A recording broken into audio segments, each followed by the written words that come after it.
I love him so much. And what, if anything, does the term love bomb mean?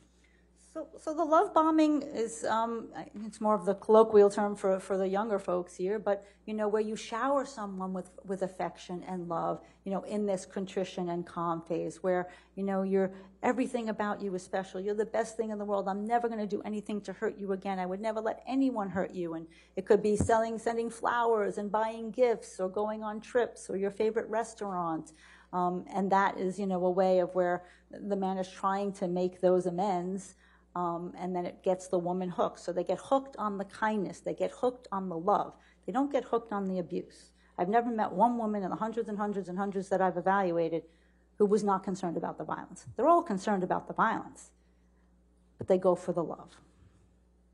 So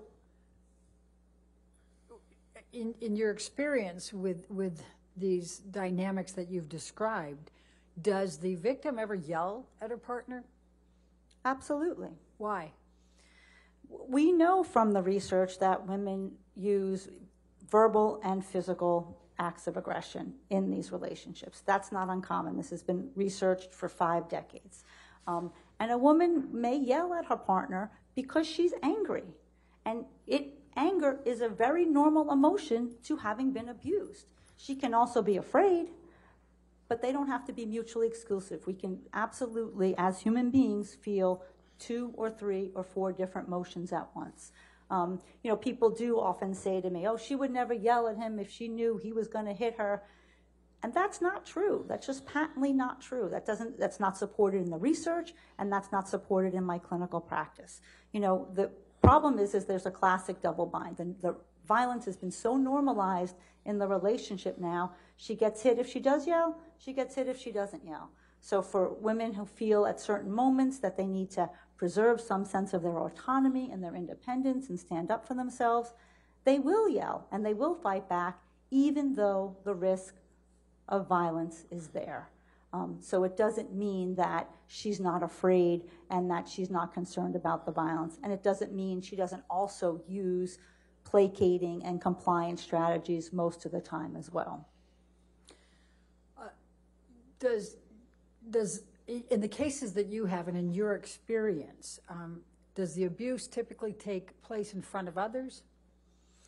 No, I mean, this is classically what we talk about behind closed doors. Most of the intimate partner violence, the domestic violence, happens, in the privacy of your own home. So sometimes we see the remnants of it, the after effects, or victims talk to their friends or family about it, but very rarely are you seeing it happen, the actual blow-up phase happen in the middle of witnesses and other people.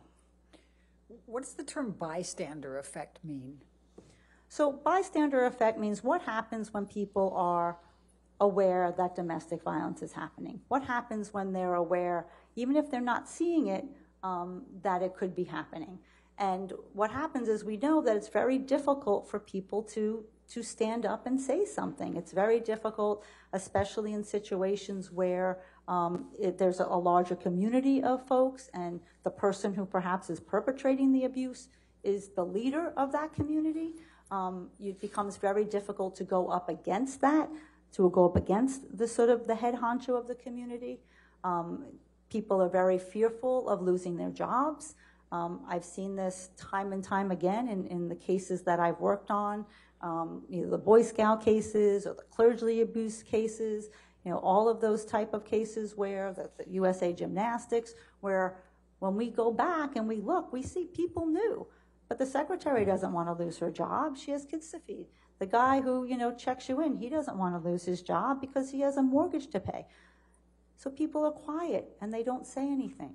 And then other people are very, it's a very worrisome dynamic. They don't want to put their foot out there if they're wrong, and maybe I didn't see it right, or I don't really know what happened. I certainly am not going to jeopardize my job if I don't really know what happened behind closed doors, even if I see a trashed room or a bruise. And then people still believe it's a family matter. It's between Amber and Johnny. Let them figure it out. I'm not going to get in the middle. So those are dynamics that happen. What's the objection? Motion to strike.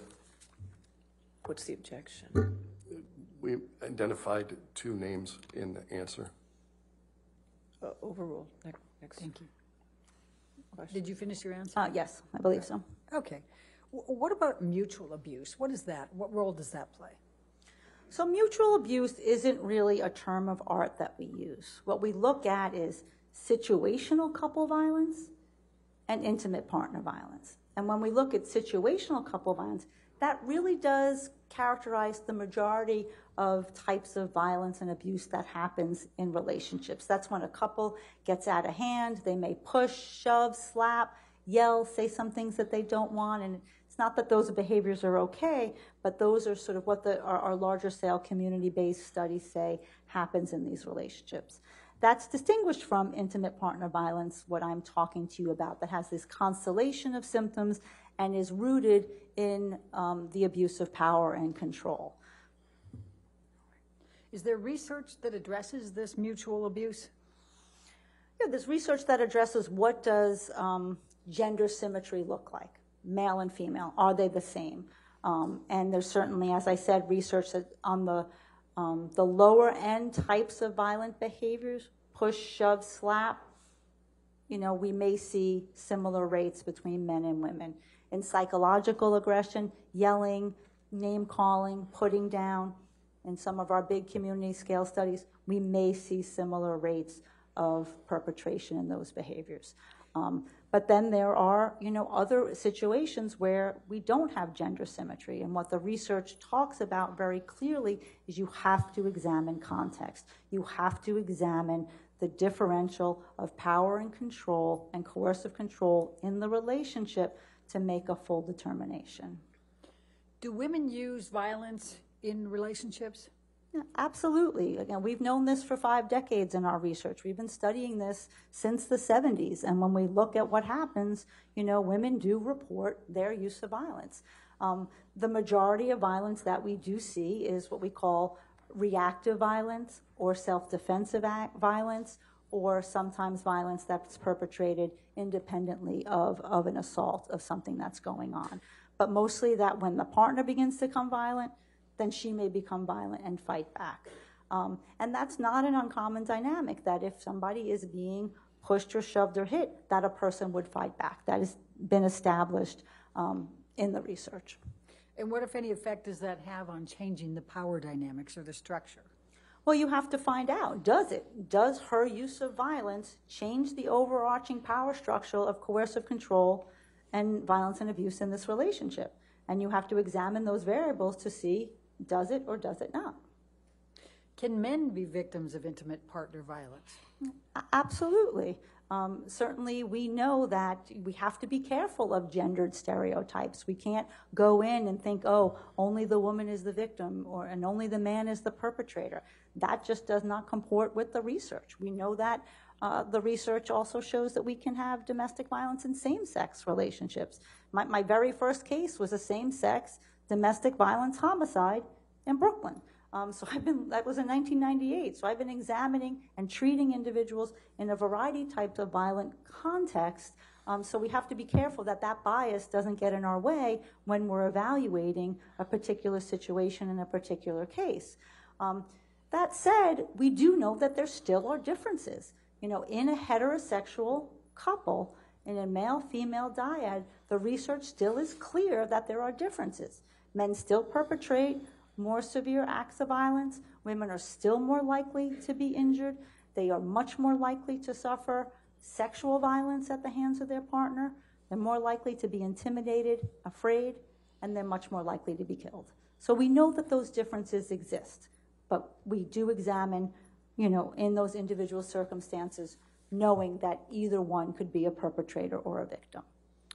So how are you able to determine whether a relationship is